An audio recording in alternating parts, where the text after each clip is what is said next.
Welcome to Changing Minds with your host, King of the Broad-Minded Thinkers, Daryl Davis. Presenting guests with original thought-provoking content, bringing you wider perspectives on things you know, and challenging you with information you've never considered. Tired of the same old, same old? This is the place to be. Changing Minds. Welcome to Changing Minds. I'm your host, Daryl Davis. Today, in the midst of coronavirus COVID-19, the United States and other countries around the globe are working hard to address a virus that is killing thousands of people every day worldwide, and is rapidly approaching the 100,000 death mark here in the United States in just the last 4 months. But right now, we're going to explore another form of killing, which many countries, including the United States, ignored. This resulted in the deaths of 500,000 to 1 million human beings as the Hutu tribe set out to eliminate all of the people from the Tutsi tribe. They were hacked to death by machetes, shot with rifles, or beaten to death with blunt objects. During this genocidal war, between 250,000 and 500,000 women were raped. Sexual mutilation often occurred after the rapes by sodomizing the women with machetes and sharp objects and pouring acid in their vaginas to destroy their reproductive organs. Prisoners with HIV/AIDS were released from incarceration from one side of the conflict and ordered to rape and infect women from the opposing side. My guest today is a fortunate survivor of this 1994 Rwandan genocide. Its repercussions are still felt today. Not only is Eugenie Mukeshimana a survivor, she is a hero and an incredible success story. She is the founder and executive director of the Genocide Survivors Support Network, and a speaker and educator now living in and traveling all over the United States, teaching about genocide, pointing out warning signs that can be present when such ideas loom over a population. Eugenie, welcome to our show. Thank you. Thank you for being here. Really appreciate it. You know, Rwanda wasn't always in the state of a genocide. There was a time in your lifetime even when everything was fine. Tutsis and Hutus got along. You had many friends, neighbors that you played with from all walks of life. Let's go back and start at that point of time in Rwanda. What was that like? It was a normal life, very happy childhood, at least in my case. Like any other country, of course, there were some people who did not always have good neighbors and did not have necessarily the kind of experience that I had as a child. But it was good. We had friends. You didn't pick your friends based on their ethnicity. Many kids didn't even know anything about ethnic background. It wasn't really something that was talked about that much. The grown-ups knew, but the kids really, for the vast majority, didn't know. So we had really a normal childhood, happy friends, just really normal. There were a lot of social events that the whole community would come together for, weddings.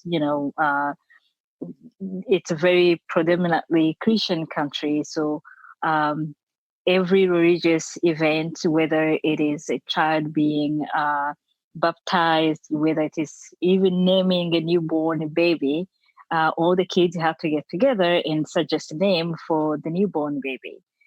We all did it together. So it was a very happy place before the genocide happened. So the kids all got along with each other. Was there any kind of like animosity, though, with the older people? Did the older people get along with each other as well from the different tribes? For the most part, they did. I mean, it's, again, the ratio was maybe, the Tutsis were about maybe 15% of the population. So just to give you an example, people could not afford not to get along just because life demanded that. For instance, if somebody was sick, there is no ambulance. There's no 911 to call. If somebody was too sick to walk to the nearest health center that may be 20 miles away, that sick person will have to be carried. And so all able-bodied men in the village will have to chip in. They all have to take that sick person to the hospital. They don't feed you when you're at the hospital. So every day, somebody had to bring food to that sick person if they're admitted at the hospital. So you couldn't afford not to get along with your neighbors, because, like we were in that situation together. Anybody could get sick. And if you Right, regardless of their ethnicity or anything like, or religion or anything like that. Oh, yeah. And if you have a wedding, like weddings here are very expensive. Back home at that time, no way. Everybody contribute to the wedding. So even to build a house, nobody had a mortgage, and they all get together build a house. So there was no way that you could operate outside of that system. You just couldn't survive. So what you're describing is a saying that I've heard many, many times, and many people in this country have heard it, and maybe it came from right there in your village. The saying is, it takes a village to raise a child. Absolutely. So everybody is a community, and they all pitch in. Yeah, they do. In terms of like a child rearing, for example, mothers, it's very normal to have 7 kids. If they have 7 kids, they still have to feed them. They can't have, kids are not at home. Like we have to keep our kids at home now here. The kids are out. And, normal kids will, could fight, could be do normal kid stuff. And any parents. So everybody's a mother in the village. Yes, they have to be. Yeah. Absolutely. Well, so what happened? What happened? Well, people were taught to hate. That what happened. And what age were you when this teaching of being taught to hate occurred? Well, it happened. It happened way before I was born. But in some ways, I think people have been quiet about it, and somehow maybe some people felt maybe it wasn't as bad as it was, because these are people who are neighbors. If somebody can tell you that your neighbor is really bad, but you grew up with that person, you know the person, at some point you have to realize that, oh, that is wrong. So we had a wave of violence before 94, back in the 50s. And a lot of Tutsi families were expelled from the country, basically forced into exile. And some other Tutsi families stayed behind. They were protected by, like a Hutu neighbors, Hutu friends. And so they remained in the country. Those who remained, they had good relationship with the Hutu neighbors who were there. They built up those relationships over the years. By the time the genocide started, we did not really expect that you could see the level of violence that they have seen before. But as kids, when we were growing up, we were not told about the wave of violence that had taken place before we were born. It wasn't something that people talked about. But of course, people who had survived it were still there. They knew what had happened, and they thought they have maybe overcame that animosity. And, there was a level of trust between neighbors. And for many years, they didn't think that something like that was going to happen. And when it happened, it was a great betrayal. So now you find people that were your friends, and even people who, the Hutus and the Tutsis, in some cases, were even intermarried into the same families. And you're finding that some of your friends were turning against you because you were a Tutsi and they were a Hutu. And neighbors were threatened to kill their neighbors over this.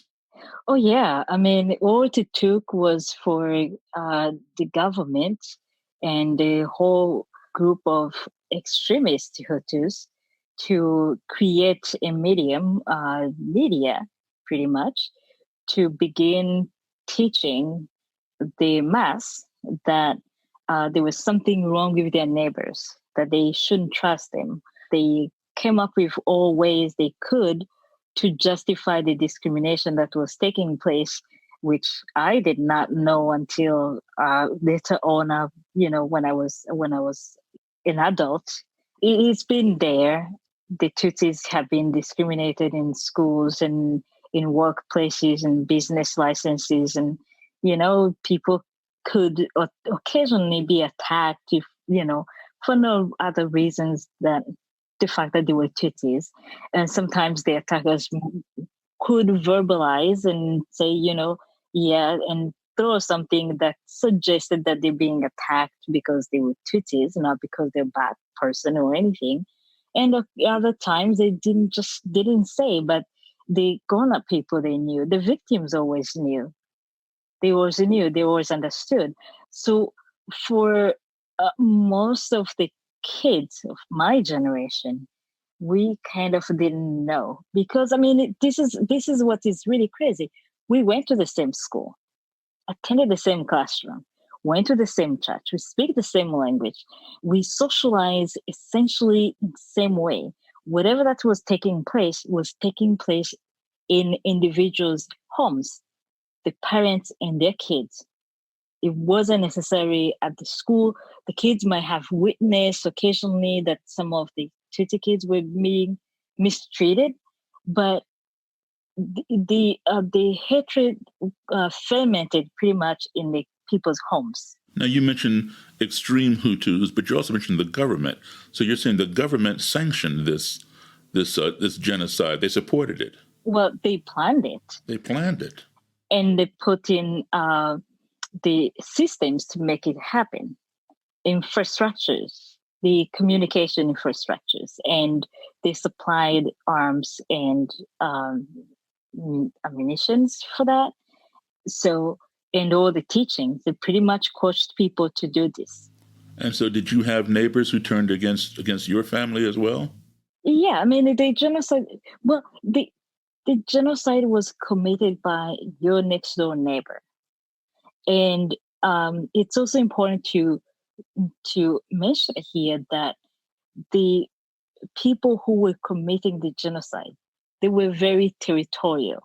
You could not leave your village and try to go kill people at another village without that village permission, so to speak. They will say, these are our victims. You can't just walk in here, these are ours.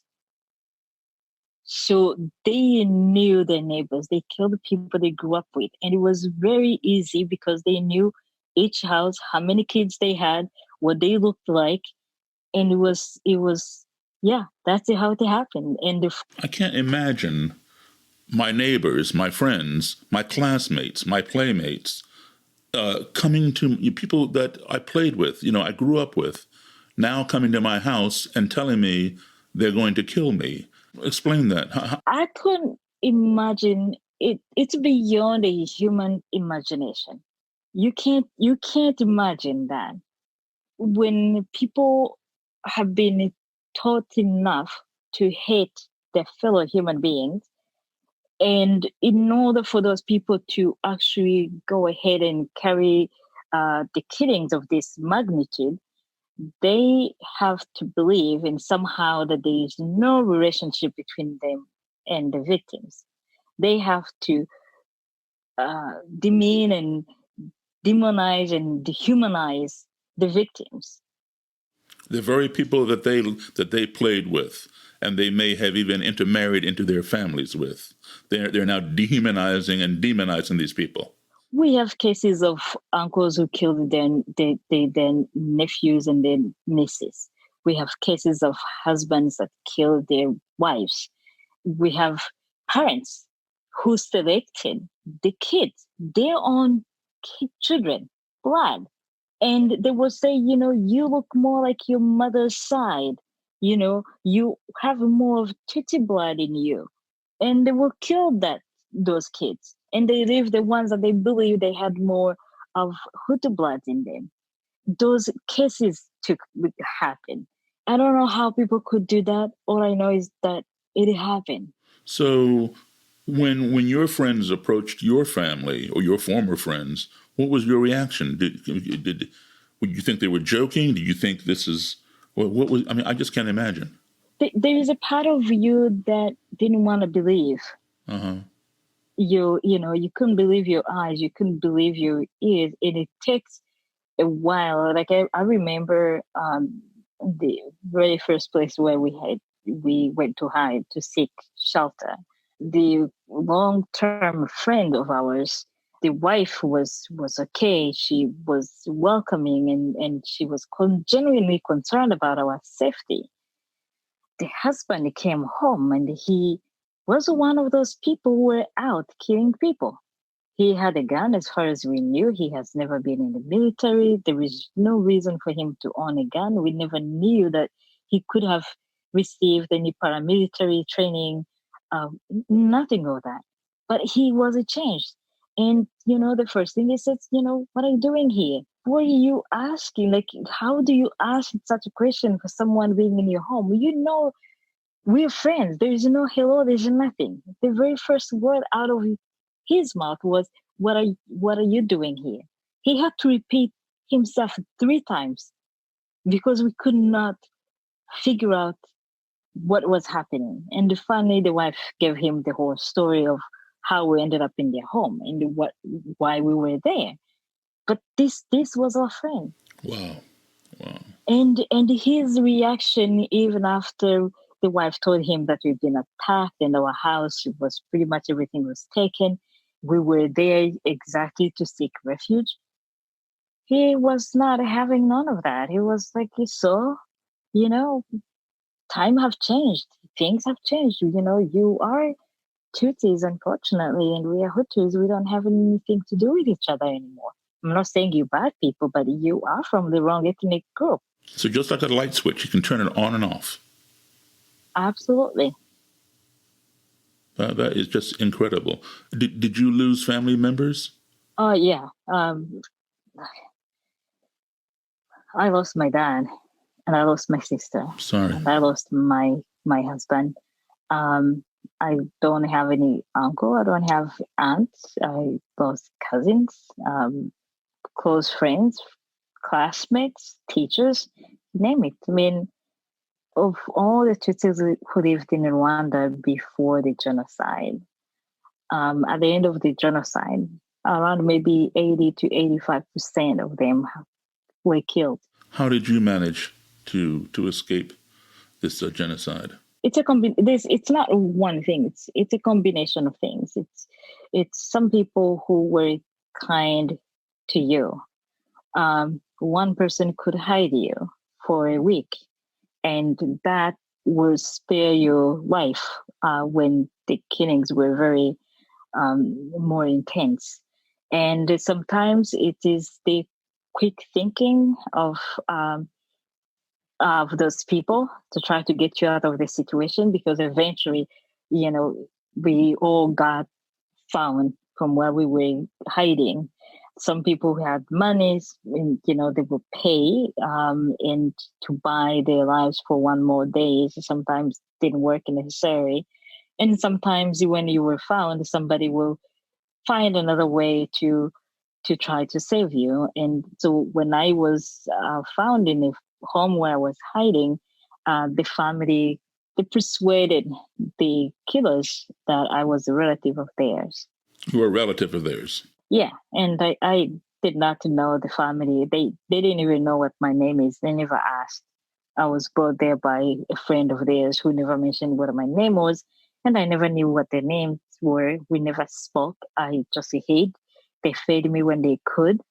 There wasn't any conversation whatsoever about anything. Where did you hide at their house? Well, there were challenges to hide someone during the genocide. So just imagine, like, now we're all under stay-home orders, right? Right. So the kids are home. Everybody's home. Nobody's going to work. And that's how it was during the genocide. The kids were home because the schools have been closed. Nobody went to work or the market because there was no market and there was no government or private sector businesses going on. So if you're going to hide someone in your home, everybody in the household had to be in agreement with that. And if you cannot trust all of them, then you have to hide that person from them as well. So as you know, little kids talk. Right. So the family did not have a large house. The only place they could hide me was under the kid's bed, in the kid's bedroom. But they had to make sure that the kid had no idea I was hiding there, because they could tell the neighbors. And it was very common that during the genocide, the killers will try to spy on the kids to try to find out whether their families are hiding anybody. They ask very simple questions like, do you hear some voices in the house at night when you're sleeping, like the people you don't recognize? Do your family open doors at night, or is there any movement, anything unusual in the house? Do you get all the leftover food from your parents? So anything that would raise suspicion. Yes. Okay, so you say eventually you were found? Yeah, I mean, it's in the beginning. So the killers had a list of people to kill in the city of Kigali. In the village, they didn't meet because they know everybody. So people don't move as often as we move here. And so they grew up in the same village, so they know who the people are, when and where to find them. It's very easy. In the city, because everybody migrated to the city, it's like, nobody know who their neighbors are. They can only, they may know the faces. They may not know necessarily where you come from, or maybe how many people were in that household the night the genocide started. So in a way, in the city, it was much, they needed to get that kind of information on the families, and they monitored the behaviors of families specifically to see who is enthusiastic about the killings, who's participated, who's reluctant to participate, and that's how they will identify certain families that were not supportive of the idea. Supportive of the ideas or joining into the killings. And they start targeting those families, making raids on those families and to search their homes. So when they found you, what happened? So they came in and they told the family basically that they knew that they're hiding people in the house, and that there are two options. It's either the killers have to come in the house and try to search for those people, which means they have to waste their energy looking for those people, which will lead them to a punishment for that. Punishment for the family that's hiding you. Either for that or the victim they find. Basically, they say, well, they came under the pretext that they were looking for one particular individual. And they said, well, we know you have people in your home, so you either bring them out to us, all of them. If that person we're looking for is not among them, we're not going to harm them. Or we can go in and look ourselves. But if we have to go and spend that energy to look for them, whoever we find, we're going to kill them. So the family had to call us to come out. And of course, they changed their mind. That's what they do. It had nothing to do with one particular. They said, well, these are cockroaches too. Cockroaches? Yes. What is a cockroach? It's a roach. Like a cockroach. Yeah, I thought about it after some time. It wasn't the first time I heard it. I first heard of the word after the war started 3 years before the genocide. They called us cockroaches on the street. I was in high school, and the kids, some other kids, they might call us cockroaches, or the soldiers we passed, or some extremist groups. So it's a derogatory insult for Tutsis? Yeah. Okay, gotcha. And so when I thought about it later on, it really, it's frightening when you are reduced to a roach. And of course, the roach, there's nothing compassionate about a roach, whether it is a baby roach, you're never gonna have any different feelings for the baby roach than what you will have for the mother roach. And of course, there's a reason why when we get rid of a roach, we exterminate them. Yes. So if you're calling people roaches, you're really calling for the extermination. So you were marked for death. Pretty much. Now, my understanding is that at the time you were pregnant. Is that right? Yeah, I was 8 months pregnant. 8 months pregnant. And so Mm-hmm. what happened? When the genocide started, first of all, like when you're pregnant in Rwanda, as a woman, pregnancy is not a condition. It's not like a medical condition. You know that you will be able to handle it, and when the time comes, you're just gonna go to the doctor. That that's all. So you're not really counting how many days. You know, maybe 8 months pregnant. That's all you know. Once the genocide is started, you know you're pregnant, but you lose track of time. You don't even, you're not thinking about whatever due date. I didn't know whatever due date. You just know that when it comes, you're just gonna go. So there is no particular due date that I knew that I was gonna have the baby. Now, was this going to be your first child? Yeah. Okay. And we didn't know that the genocide was gonna last as long as it did. So when you leave your house, when you're fleeing, you're not gonna grab the baby clothes or anything like that. You're just leaving thinking it's just for a day or two. That's it. But what I knew is that my options were limited because of the pregnancy, of course. I knew that I couldn't run that much, so whatever that I could hide, I would try to stay there as long as I could. There is no comfort when when you're pregnant and you have to sleep and try to squeeze yourself underneath the kid's bed. And I tried to protect the baby as much as I could. But of course, when she was due to come, she came. And it didn't matter that what the conditions were out, that I couldn't go to the hospital, that I couldn't get any help. So yeah, it happened, but thank God we both survived. Indeed. Now, at the time that you were hiding under the children's beds in the house, and you're 8 months pregnant, where was your husband? Had he already, was he hiding somewhere else? Had he been taken? What was happening? We had to separate it. We did not hide in the same spot.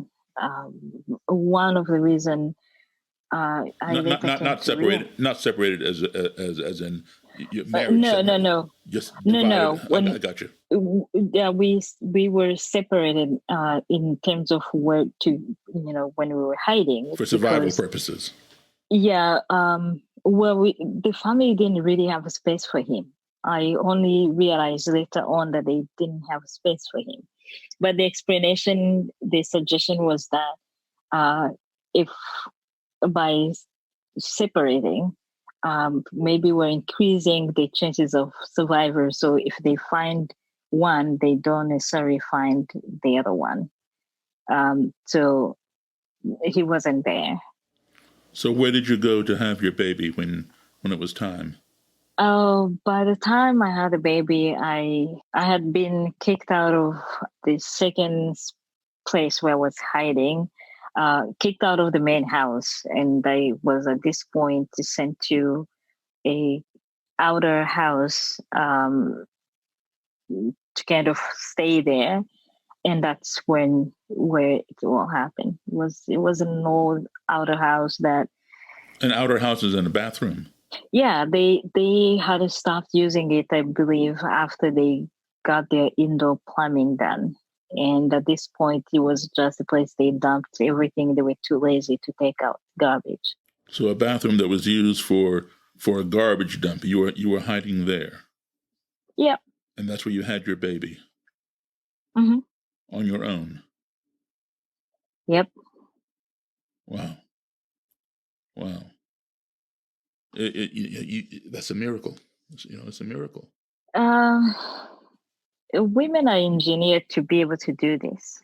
The only hard part of it was that you were hiding from people trying to kill you. If there were complications, you couldn't get help from anybody. You couldn't get to the hospital.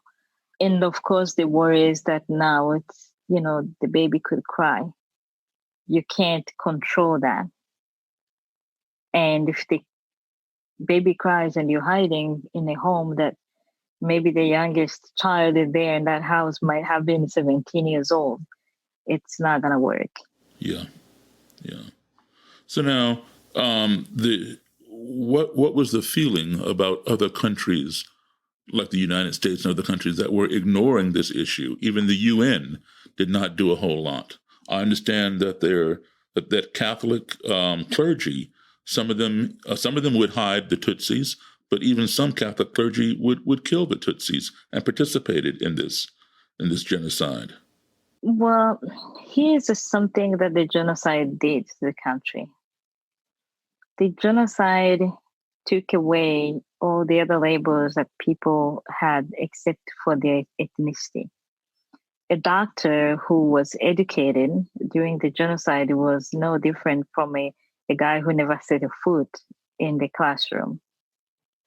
They thought the same way. They went together to kill, regardless of, social classes and levels of education.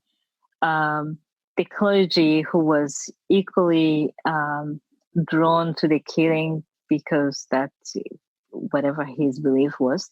He didn't think like a clergy. He didn't act like a clergy. That part, that label, that other hat that he had been wearing for a long time had kind of temporarily been left behind. This was a and he was just now like any other guy on the street with a gun and a machete. This was the Catholic clergy with a machete and a gun. Yes, in a military uniform. Where at one time he wore a collar of the clergy. He was still a priest or something. Yes, he will go back to the convent where he lived after killing people. And how did he justify that?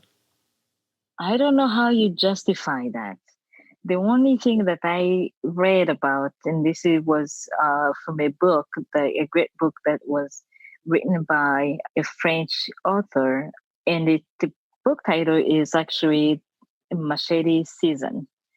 He interviewed some of the killers from a village who were in prison after the genocide, and he asked that question because one of the killers mentioned that on one time they went to church at the beginning of the genocide. They went to church and they noticed that their Tutsi fellow choir members didn't show up. And they got upset about it. And they went after the church. They took off the nice clothes they wore to church. They grabbed the machetes and they went to hunt for them. And so when the question was asked him about how could they do that as a Christian? And his response was that he believed that God have given up because the church in general was silent about this, never expressed any disapproval of what was taking place. They felt that it wasn't then permitted of them at the faith level to carry out the killing. So the silence of the church or the clergy made it easier for the guys to do it, if that makes any sense. It doesn't make God or Christian sense. It makes stupid man-made sense. Yes. This is just totally against all religious values that I'm aware of, be it Christian, Islam, Buddhism, Hinduism. It makes no sense. It makes no sense to even people who don't have any particular religion. It doesn't make sense to any human being. And what about the UN? What happened with them? The UN was in the country during the genocide. So as I mentioned before, like we had a war 3 years before the genocide started. And as part of the peace accord agreement, the UN sent in a contingent of about 2,500, I believe, peacekeepers. Once the genocide started, and they said that there was no more peace to keep. So the UN soldiers didn't have any mandate to be there. So they took them out. They ordered them to leave. United Nations left in the middle of this turmoil. Yes, they closed down the mission, and some people, some soldiers stayed behind, but not under the mandate of the UN. They just stayed behind because they felt that they needed to be there, and they tried to help as much as they could. But they were not allowed to fire any of their guns, even though they were witnesses killing, left and right. And some of them were involved in really like protecting and moving some victims to safer locations. And some of them lost their lives doing that, not working for the UN, but just working as a fellow human being, trying to save, their kind. Now, what was it? When the killers found you, when you were brought out of the house, when they said, don't make us exhaust our energy looking, for people, just bring them out or whatever. When they brought you out, why did they allow you to live, or what did you escape, and what was the story there? So when I came out, when they called everybody to come out from hiding, I was surprised. So I got to the living room, and there were 4 other women who had been hiding in the same house as I did, but I had no knowledge that there were other people hiding in that home. And so when they found, during the genocide, if they found victims, they would blow the whistle. So the neighbors and everybody who heard the whistle, they would follow the sound and go see who those new victims were. The neighbors congregated, and immediately they recognized the 4 women, and they took them. The women begged them to not kill them in front of the children of the family that have been hiding them. They said, let us, we're going home. We have no place else to go. We're going home. Whatever that you want to do, you can do it at home. You don't have to do it here. So they agreed. So a whole group of people took them. The family seized on the opportunity that nobody recognized my face. I was not from that immediate neighborhood, so nobody recognized my face. And the family started arguing that I was a relative of theirs. And so they said eventually, where's her ID? And your ID would have the mention of your ethnicity. And the family said, well, it was stolen when she was coming to visit.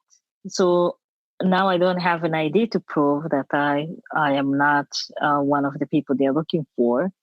The family then said, well, we're going to take her to the local official to get her a temporary pass so she can go back where she came from. And the crowd agreed. So a group of people who were remaining behind, they marched me to this local, neighborhood leader.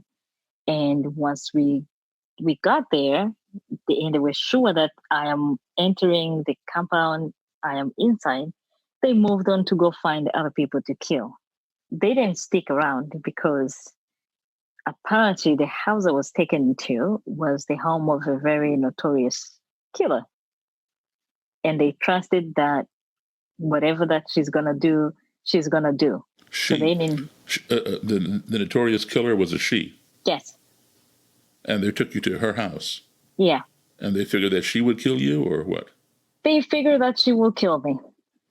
And what happened to the 4 women that they took? Did they kill them, or they let them go, or? I learned that after the genocide, I learned that they took them to the house, raped them, and then killed them. Raped them and then killed them. So at the house where you were taken with this lady, this notorious killer, what was your relationship with her? Obviously, she did not kill you. I did not know her. Or did you escape? When we go to the house, her daughter came out. We did not go. So there were people in the compound. You know, she was working from home, basically. There were people there for a whole number of things, including people who had come to request a temporary ID, or maybe some other victims that she was going to hear, to make decisions. I didn't go to that part of the house, so but there were people in the compound waiting to see her. I was taken to the back of the house, in the compound, in the back, and her daughter came out. And the family that took me there, they said they needed to speak to her mother. So she called the mother came out, and the daughter immediately, she said, I know this woman and I want to keep her here. And the mother said, as long as you keep her, I don't care, as long as you keep her away from your brothers. And so just like that, I was handed over to this family. Now this was going to be the place I was going to stay. Keep you away from her brothers. Her brothers, what was their role? I found out that same evening who the brothers were. Not like I knew them, but they came home. They were not there when I arrived. They had left. They had gone out to kill, basically. The dairy expedition. So the whole family were full of killers. Yes, except for the daughter who took me in. When they came back in the evening, they were conversation just like we have when we get a chance to sit together at the table. It's family, and you start asking your kids and everybody, how was your day? They just behaved like that, except that the conversation around the dinner table was all about their daily activity. The people they killed, the laughter, about those who screamed the most, the ones who pleaded the most, and nevertheless they killed them, the ones who took too long to die, and the ones who just died right away, and the ones that they were going to find. And sometimes the mother couldn't remember precisely who they were talking about because they were killing people they knew again. And they would have to prompt her memory. Like, you have to remember this person. He was here for so-and-so's graduation or confirmation.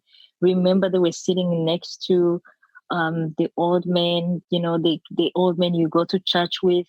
Very descriptive, and trying to prompt the mother's memory about who those people are when she was having trouble recalling their faces. So let me understand this. The mother, who is the notorious killer, who owns the compound there, her sons are coming home to the dinner table in front of their mom, talking about murdering people that they knew, people who were so close to the family that they were invited over to their home, sitting there for confirmation of a child's birth and different occasions, and now they're laughing about killing these people. Yes. And what was the mother's reaction? Oh, she's laughing with them. She's laughing with them. She's enjoying the conversation, yeah. That her friends were now dead at the hands of her sons. She was a proud mother, you can say. A proud mother. Proud mother. Yeah, wow. Of her sons. Wow. Okay, so finally, you and your daughter managed to get away. Because obviously you're here now in the United States. How did this happen? Serendipity, I think. I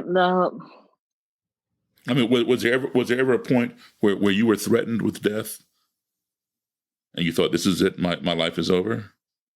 Oh yeah, I mean, from the very beginning, we didn't leave our home until we were attacked 3 times and threatened to be killed. and we have to leave everything we had in the house so that we don't get killed. And that was the very first day of the genocide.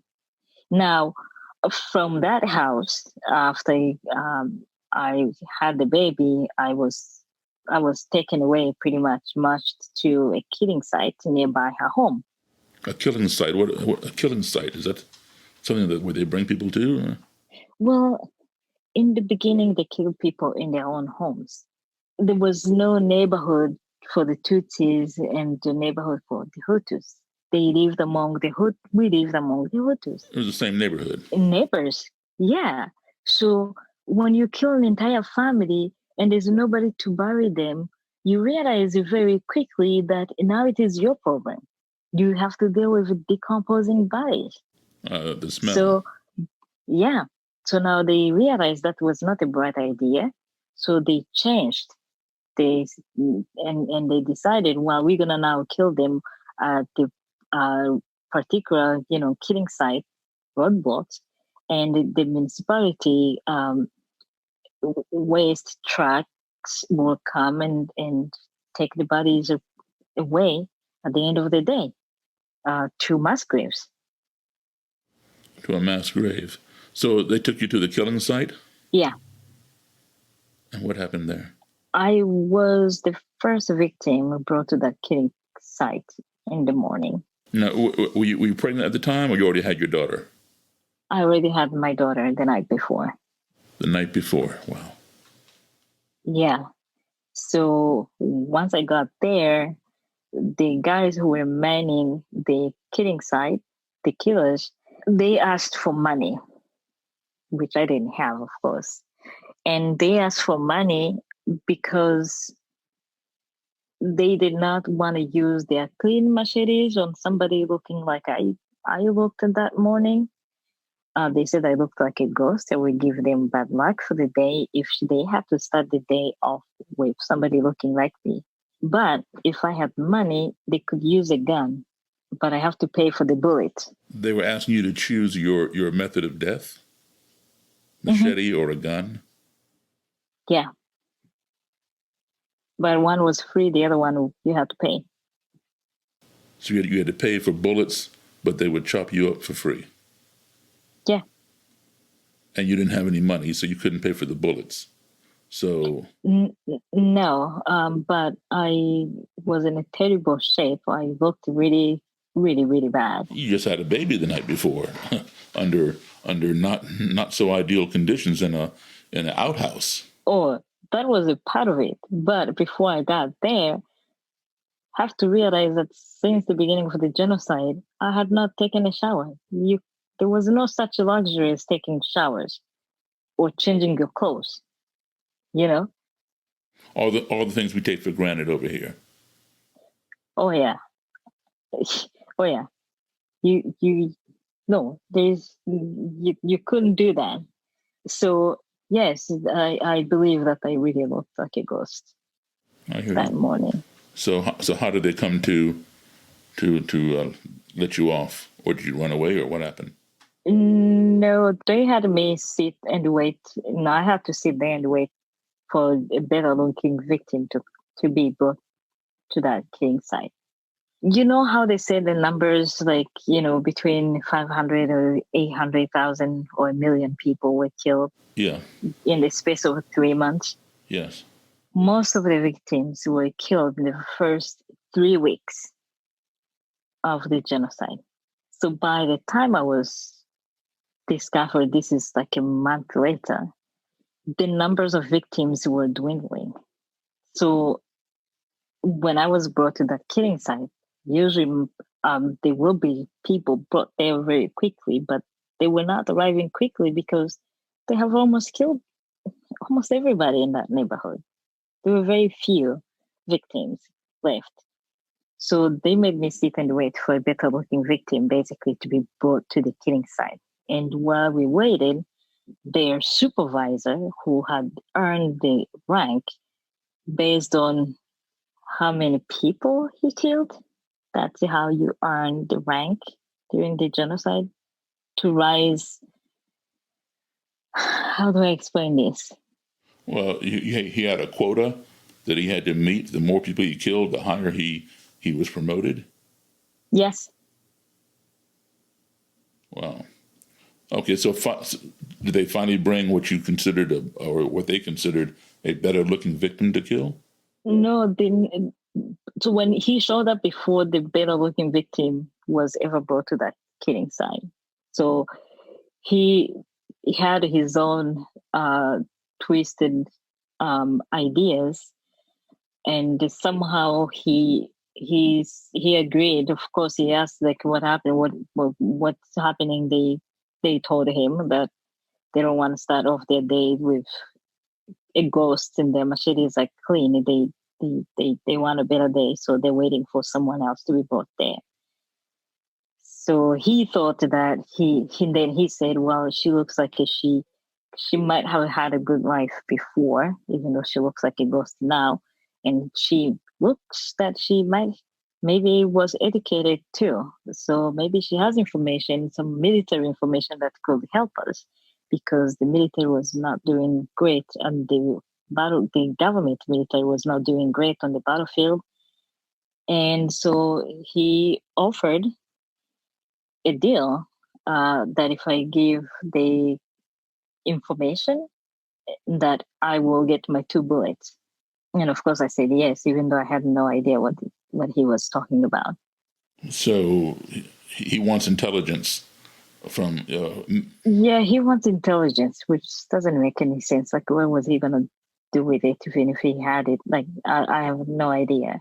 So I was taken from that killing site, supposedly to give intelligence, which I had no idea, to a house nearby the killing site. And the house itself, there was a chain on the outside, so nobody lived inside. So once inside the house, it was a packed with computer monitors and all kinds of items, stolen from families that people will be killed. Computers and monitors, you say? Computer monitors, like screens. And yeah. Why was he collecting those things? I think he thought they were valuables. He didn't know what they were, but anything that looks electronic to him, like, yeah, it might have a value. So he was just holding all those things and stealing them, probably from homes and families he had. Now he allowed you to bring your daughter with you to this house? Yeah. Okay. And then once we got to the house, he started actually asking what those things were. And I explained what they were. And turns out he realized that he had a lot of kitchen appliances. Kitchen appliances. In addition to computers. He didn't know anything about computers and what they do. I tried to explain to him, but he didn't care. He just cared about kitchen appliances. All of a sudden he was excited that he could eat like rich people. And that, okay, so you're not off the hook now. You can use them. You know how to use this. I'm like, oh yeah, I know how to use them. Okay, now you can cook. And I'm like, okay, you get the food I would cook. So you ended up cooking for this killer, this supervisor killer. You became his cook. Yes. Mm-hmm.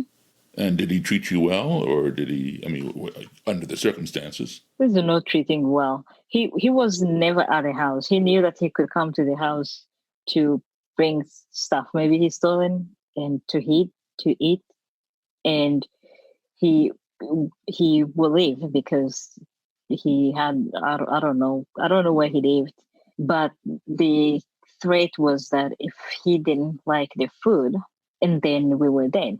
So he would lock you up in the house while he goes out and kills and steals? Yeah, but I had no place to go either. I mean, if I rationalized about where you could hide, that will be a place maybe that you could be, because nobody else was gonna suspect or come to look for, like invade that house. And the calculation was that as long as the food is good, maybe you're gonna live for another day. I don't know. I was just happy that I wasn't starving and the baby was not starving. So you lived day to day by the meals that you made for him. If he approved of the meal, your life was spared a day. That is one. tense way to live. Well, eventually you got out of that house. How did that happen? Well, the war got too close to where we were, and he got scared that he might lose all those items that he had accumulated, and the appliances and the computers, whatever position. So he started taking them away, day trips, taking them to a safer location. I don't know, maybe out of town. And one of the trips he made, he never came back. He couldn't get back. They had lost the city. So he left one day and he didn't come back. But now you're locked inside the house, yes? Yeah. So somebody had to let you out. The movement, the Rwandan Patriotic Front army that was fighting to end the genocide, fighting the government army, had intelligence somehow that if there were some people who were still alive, they needed to find those people quickly. They found a few people in the neighborhood who had participated, of course, and they said they offered them that they're not gonna harm them, whatever. Like, you need to show us where the people are, the hiding, or the homes of the notorious killers, because we need to search for them. So he directed them to that house. And they freed you. Yeah. So now you're here living in the United States with your daughter, yes? Right. And how old is she now? She's turning 26 tomorrow. Wow. Oh, tomorrow. Well, happy birthday to her. Mm-hmm. And she's doing well. Yeah. Yes. Yeah, and you're doing fantastic. Tell me a little bit about the organization that you founded. After the last financial crisis, even before that, there have been a number of genocide survivors who have ended up here in the U.S. and pretty much got stranded because, as you know, the laws that we have now, the social policies that we have, prevent an immigrant, an asylum seeker, an immigrant who has not yet secured the papers. They don't have access to any assistance. They can't even go to a homeless shelter in the community. This is here in the States you're talking about. Yes. So when you have people who come from where I came from, with the background that in most cases may be even worse than mine, and they end up here and they're searching for safety, and they don't have relatives, of course. They don't have the money. It's very easy to get lost and to feel mentally unstable. The trauma comes back very, very fast because they're stranded again. They're not wanted. They're suspected.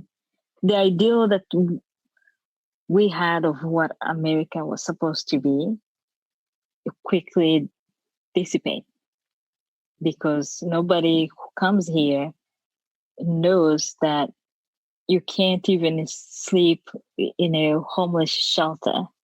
You can't access your medical assistance or anything. In order for them to legally stay in the country and to have some sort of normalcy, even as they're going through the system of legalizing, they don't come illegally. They came on visas. They just needed to adjust their visas because they had to stay here. Remember, all those people who killed our neighbors, who killed our families, they are out. They live next door to us. There are not enough prison for all those people to stay there. The government had to release them. So now imagine that you leave your day, somebody killed your entire family, somebody raped you, you have to live next door to them. I couldn't. You can't judge. Yeah, and it's not like you have like a witness protection we have here. Right. Yes, there's no 911 to call if somebody's is aggressive. And of course, some of these guys have ended up killing the people, the survivors, because again, if they kill whoever that has survived in that family, now there's no more anybody, any witness to go after them. Right. Eventually, there are survivors who felt like they couldn't really live there and had to seek safety. So when they came here, they needed to adjust their status to make their asylum cases and such, and there was no one to turn to. So I started helping them, and what I started doing, because I have background in social work, I tried to help as much as I could, but I quickly realized that I couldn't do it on my own, and I'm not an immigration lawyer. I can't give any legal advice. But as a trained social worker, I could link them to the services that could serve them. And the challenge then becomes the language barrier, because we came, from a French-speaking country at the time. And when somebody is very traumatized, it doesn't matter what language they speak. Sometimes it's hard to verbalize things in a language. They can better express that in the native language. And, it's hard for me to even put it into words. The things that you're describing, the things that other genocide survivors have endured, there is no language that can express those things in this country. It would take somebody who has gone through that to understand what you've been through. Sometimes I had wonderful lawyers, really working, very smart people working for very big law firms. And when they start interviewing the survivors, they forget who they're interviewing. They could very easily re-traumatize them, just the way they're questioning them, just the line of questioning, not being aware that certain, words or that are not carefully chosen could trigger someone. Yeah. Yes. And so as I worked with the survivors, I also had to work with the people who were serving them, try to mitigate all those issues. So I had to sit in many of those interviews. And of course, I have my own trauma, I have my own issues, but now I'm taking in other people's traumas as well. Right. But at the same time, it's something that has to be done. We are a family, a small family. And so the organization really was born out of that sense of wanting to help survivors get access to services that could help them, whether it is medical, immigration.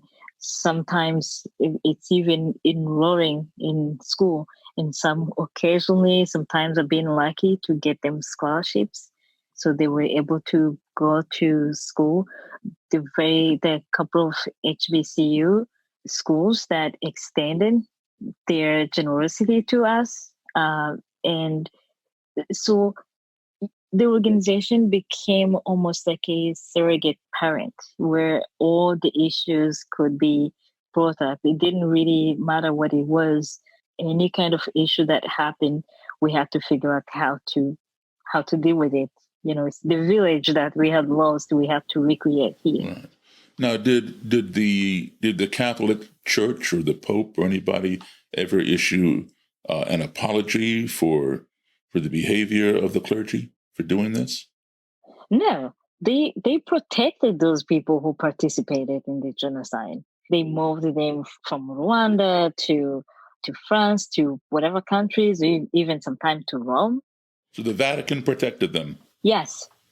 It's the same way over here when we hear about priests abusing little boys or whatever, they get transferred to another. Yeah, they reassign them to other communities. And it is the same behavior. Wow. And what about the UN? Did they ever admit to their faults? Not really. How do you... I don't even know, to be honest. Who did they apologize to? to the victims, to the survivors? Well, here's how the apology maybe might work. I cannot give forgiveness to the person who murdered my dad. It's too bad. If you seek forgiveness and you kill the person who you would have asked for forgiveness, then you have to live with that possibility, that issue that you cannot get forgiveness for your crime because the person you committed the crime against, it's not there. You shouldn't have killed the person. You can ask for me forgiveness, not for that crime, but for what you took away from me. You have to recognize what you took away from me. It's not just the present, it's also the future. So to me, the church apology for the people that were murdered is different. It's not, I'm not in a position to give them that apology. But they did not just wrong for the people they killed. They wronged to the people who, to the families. Now they can come to us and apologize for taking our relatives away. And with that apology, there are other things that they can do. See, we don't have a social security in our country. We don't have a safety net. Your family is your social security, is your safety net. They will pay for your education. They will do everything. If you're sick, you're not able to work, they'll be there for you. If somebody takes a member of your family that way, they have taken that social safety net as well. Now, the church in all these other countries or the UN, this is where they can try to reduce at least the harm that their actions have caused to the extended family members of the people who were murdered. They could support their education. They could support the medical. They could really make inroads in trying to make sure that these people, bearing in mind that their safety net is gone, at least that they have a chance to survive. And that is not where the efforts are. The efforts were pushed to try to get people to forgive. Don't come to me for forgiveness.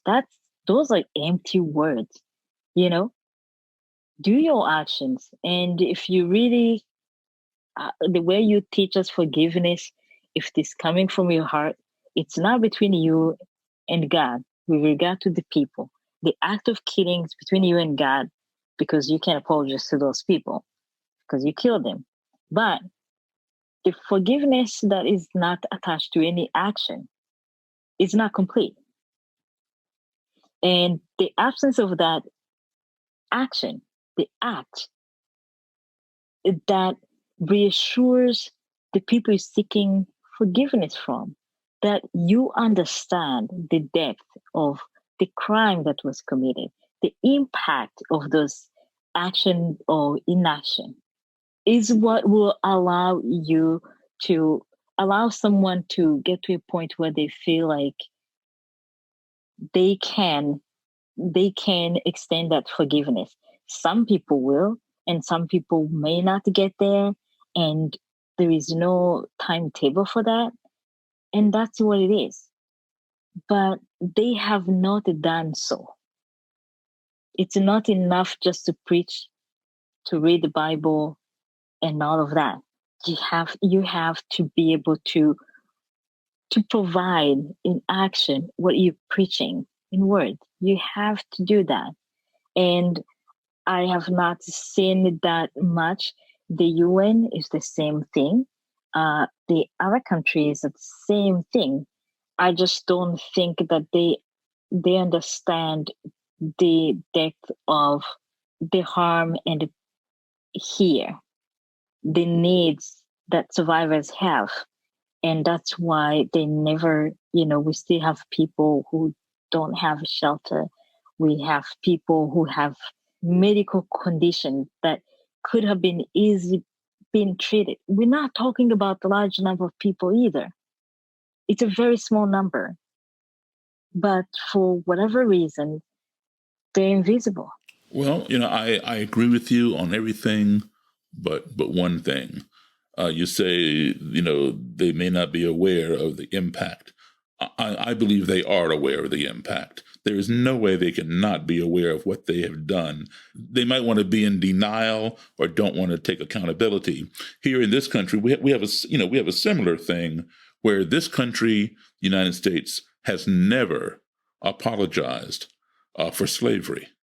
They've never apologized for slavery, and the impacts that slavery had on the Black population of this country is still felt today. And so even if they were to apologize, which is the first step, they should apologize, just like they should apologize for the Rwandan Genocide. That's the first step. But without, as you put it, without taking those actions to help make those families that are surviving whole after the slavery, after the genocide, then the apology is empty. It is. And I'm not saying that they don't know. They don't appreciate. It's a very simple thing. Yes. If somebody have never, how do you understand poverty? I'm just going to make it very simple. Somehow, someone in Congress or the Senate decided, for example, that for one person here in the US, $135 a month is enough money for food, right? I wouldn't say it's enough, but yeah. Yeah. But when they came up with that number, they sure, sounded like they know anything about poverty, but they don't understand. Right. Because they're so privileged that they don't, it's easy for them to blow 135 just one person meal in a very fancy restaurant. Right. One night. But they cannot bring themselves to thinking what actually goes into buying things, because they never worried about money. So you can go to the grocery store and swipe the card. You don't have to watch because it's never gonna, it's paid automatically. It's almost like you don't know how much money you spend. You don't know how much milk costs. You may not even be going there. But that's the disconnect that I'm talking about. They don't understand what it is to lose an entire family. They don't understand what it means not only to lose an entire family, everything that's connected to that family. They cannot understand what it feels like when you go to a wedding and there is no relative whatsoever. And there is a way, the uncles, when you take a wedding picture, the people, the family, and you have no family, what does a wedding look like? When you have a newborn baby, and you know that if you have an issue, you can't go to your mom, you can't call your aunt, you have no brother, you have no sister. It's all those things that you cannot quantify. And that's what I mean by not appreciating or not getting it, because they never actually really try to understand. Now, you're right. The survivors, the Tutsis who are here now in this country, do they ever run into any Hutus who may be here as well? And what is the relationship?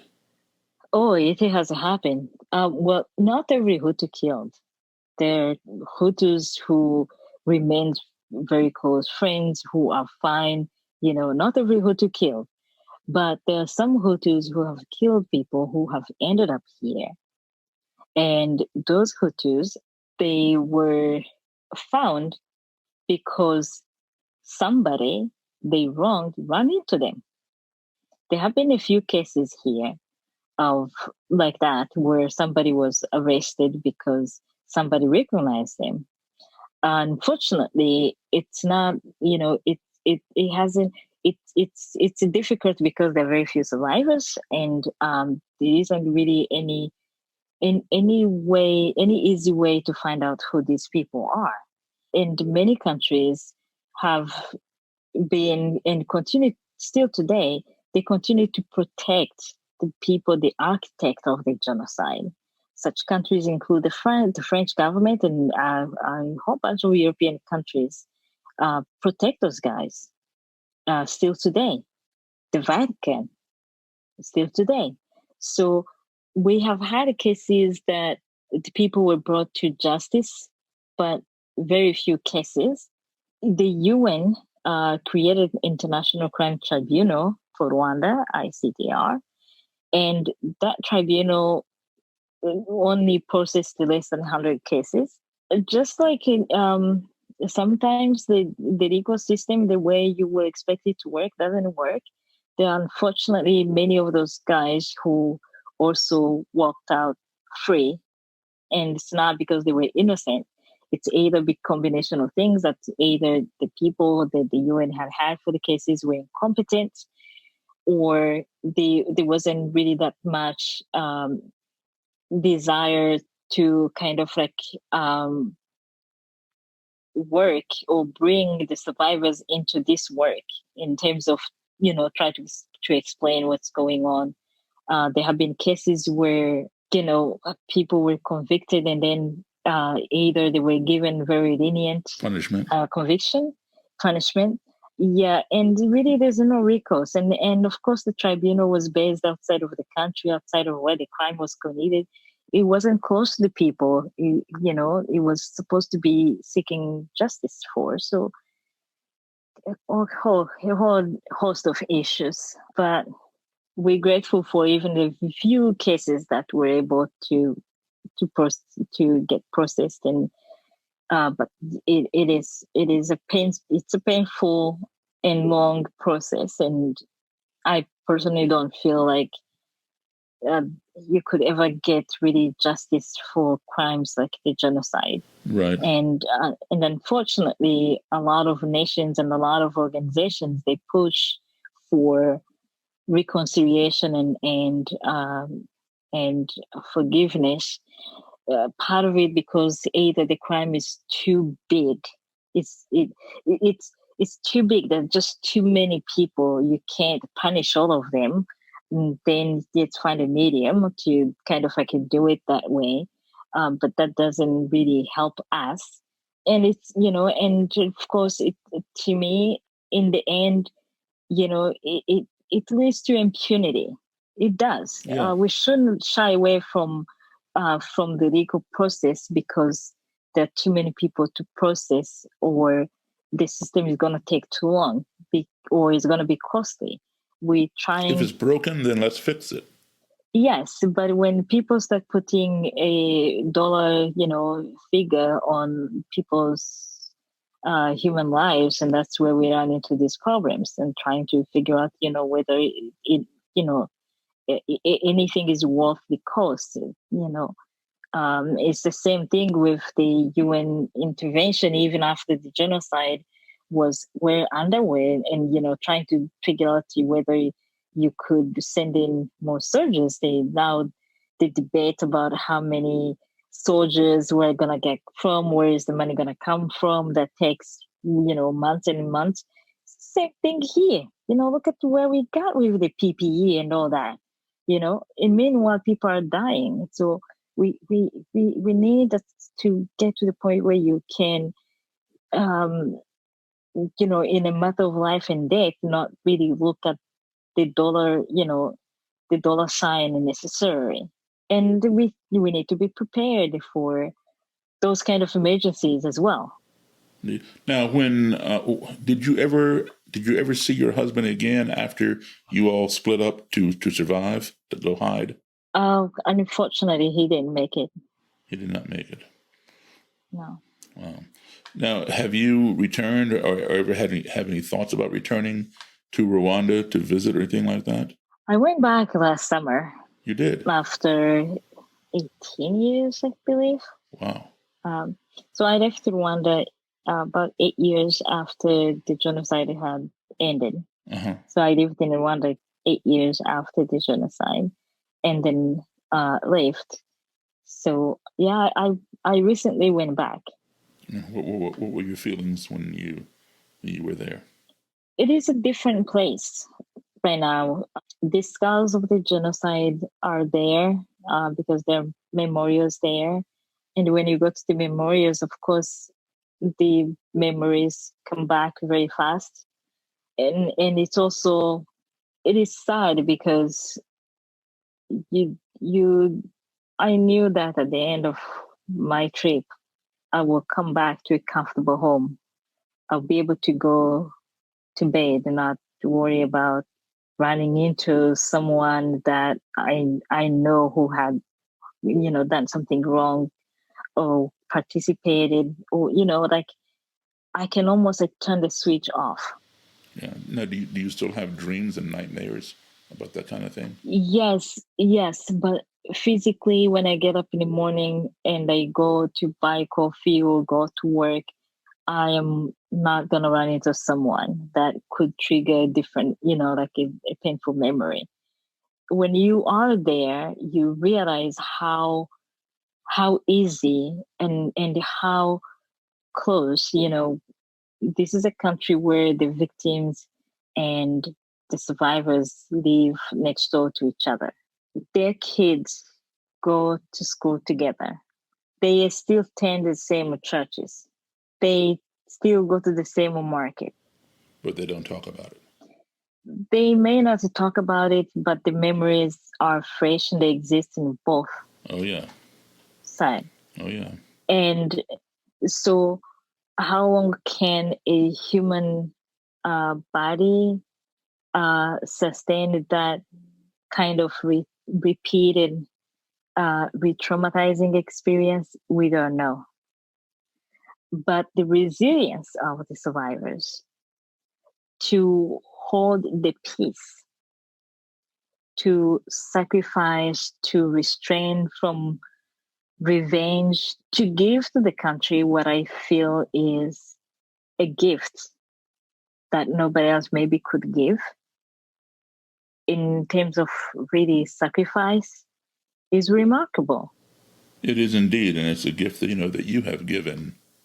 Yeah, and but also you realize how incredibly difficult it is for the government to run that country, to be able to hold it together, to keep the killers there. It's not that they know that it's not like they don't know what these people have done, but they still have to care for them, to treat them, uh, with decency, to, you know, sometimes it may even appear that they really treating them much better than they deserve to be treated. The ability to do it without looking at the crime they have committed, just to see them as a citizen, not as a citizen who are also felon, and to provide the services to build a country in a sense that you have people who, everyone, when you think about it, can't live together, but they live together somehow, is also something that I have I don't know how it works, but I know that it is very difficult either way you look at it. I'm sure. Now, would you go back there to visit again, or have you gone and seen what you need to see and you're done, or what? I don't know. After going there, and the more you process, I don't have any right to shy away from going there, as painful as it is, because the survivors who live there, day in, day out. You know, if they can do it, sure, I can take a month and two living there, and it doesn't matter how painful. It doesn't matter. Like I have no justification to shy away from being there. And I also feel that in some ways, if we learning every day. If anybody at some point need to help, I wanted them to know. I want to be able to educate them in which way maybe they can help. I want to be able to advocate. but I don't want a secondhand knowledge if I can go there myself, if I can see things, if I can, if I can amplify some of the things that are not really verbalized because there's really no language for it. Yeah, I hear you. In a context that really makes sense. So it's in a way, the way I felt or I think about it, you have an impossible place, confinement, that everybody has to live in that country.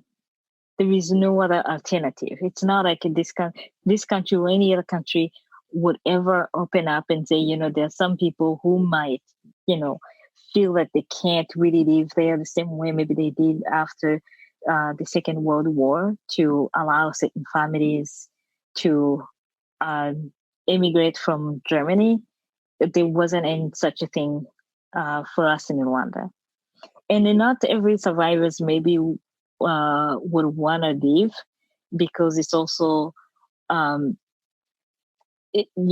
are survivors that I met who are very firm that they want to be there as a testament that the genocide was not successful.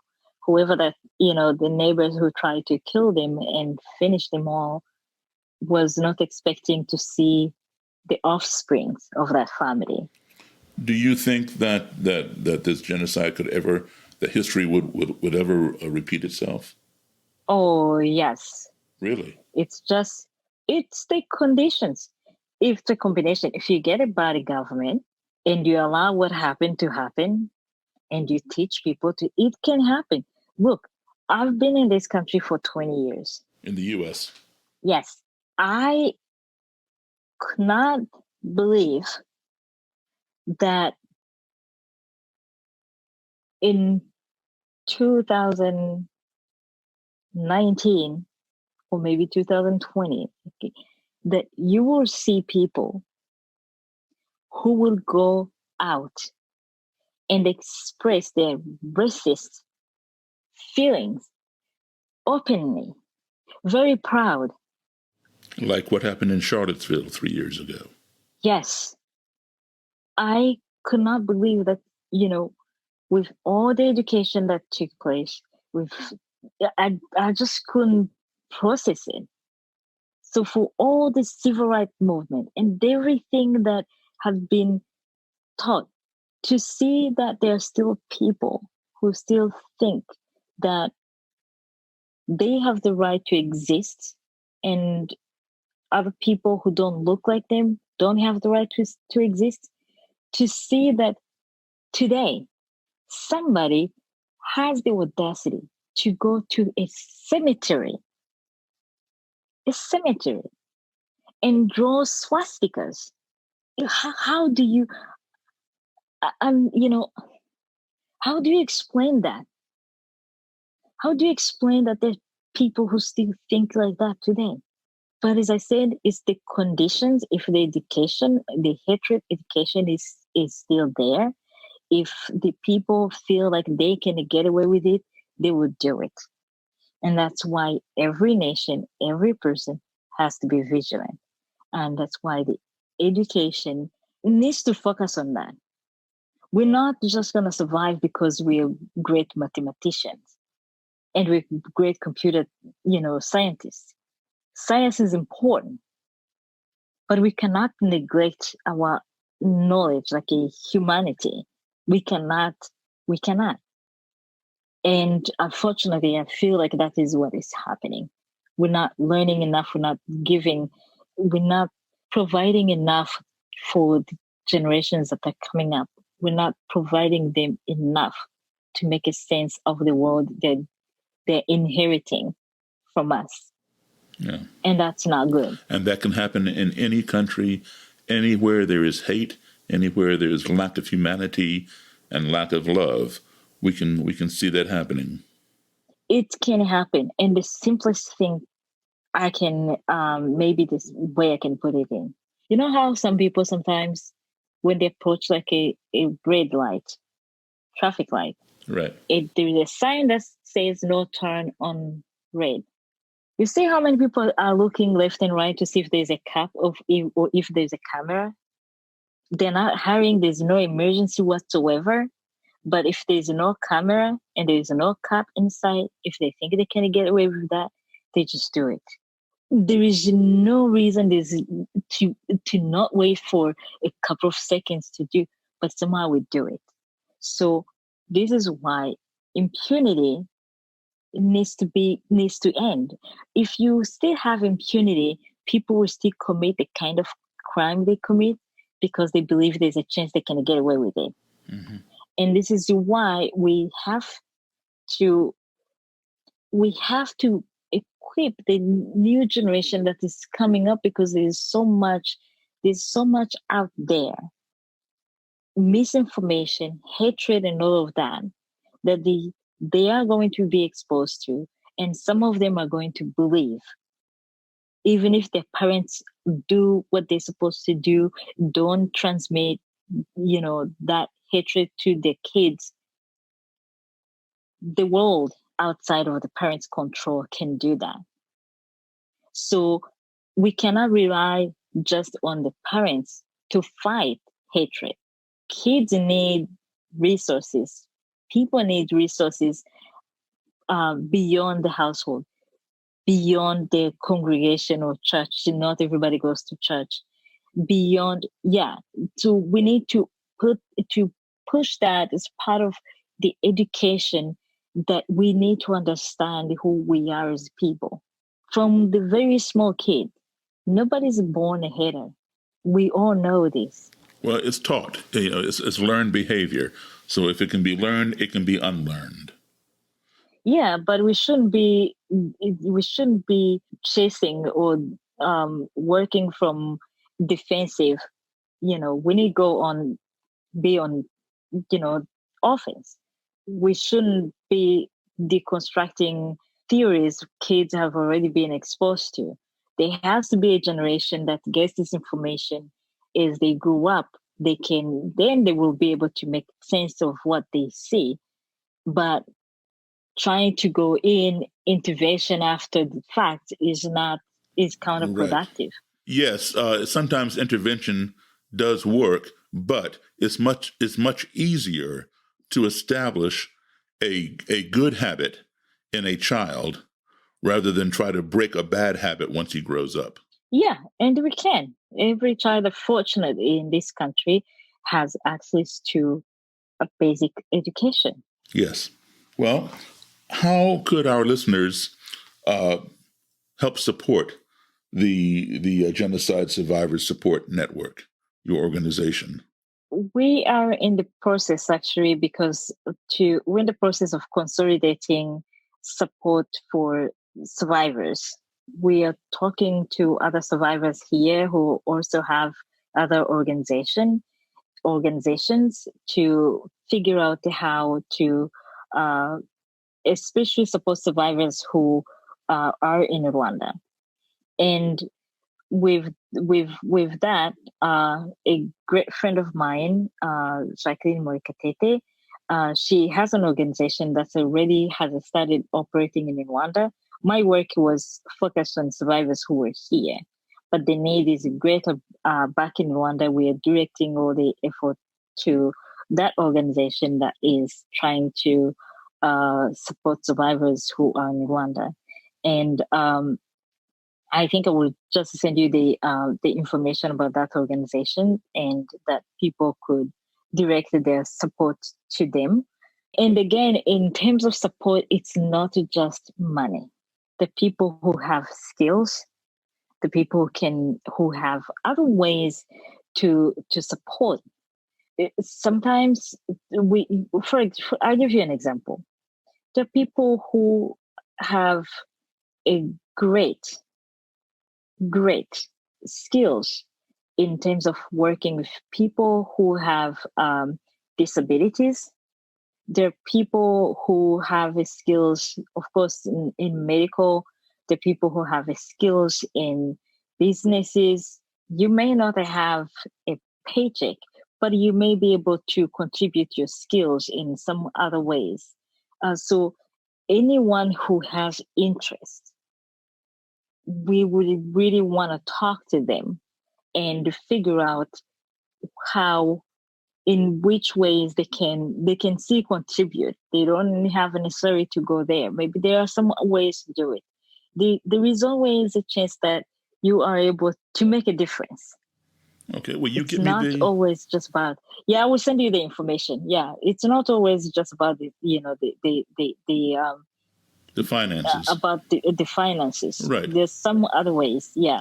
Well, you send me that information, and I will definitely give that to our listeners, and hopefully, along with money, along with the skills and knowledge and education, they can make a. We're looking for everything. Yes. We're looking for education. We're not gonna be able to have, as I said, when if you educate, if you extend a scholarship or education opportunities to someone who, then we know that by that person being educated, we're looking at generations of people. Absolutely. That's the key right there. Who will make it. Yes. So, any connection, in any ways that we can help people rebuild their lives, to rebuild the society, it will make a dent in the monumental task ahead. Yeah. Oh, it'll make a very positive dent. Yeah. Well, thank you. And please do send me that information, and I will definitely push it to our listeners. Thank you, Eugenie Mukeshimana, for coming on the show. I really, really appreciate your sharing, your story. And this is truly unspeakable, incomprehensible to many. But, you've put it in words that I think, people do understand. It may take them a little while to process. But you are making a difference in other people's lives. And it saddens me to have you repeat, this story and relive, these traumas. But the fact of the matter is, there are people out there, like yourself and others who need help, and they need the help of people who are here, who are capable of helping them, but may not know the stories, because we don't get those stories over here very often. And this is why it's so important that we disseminate this information, and people can come to places like the Genocide Survivor Support Network and other organizations to help people like that.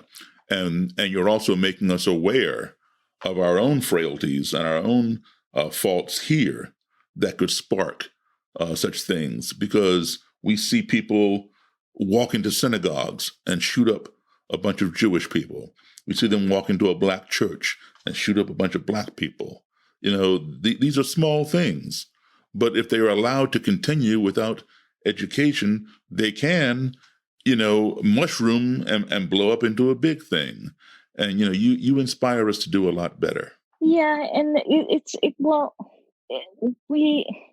I think we just have to go back to the basics. Basic, simple thing is just being kind to a fellow human being, period. Treat others as you want to be treated. Yeah. And then we won't have nearly as much issues we have.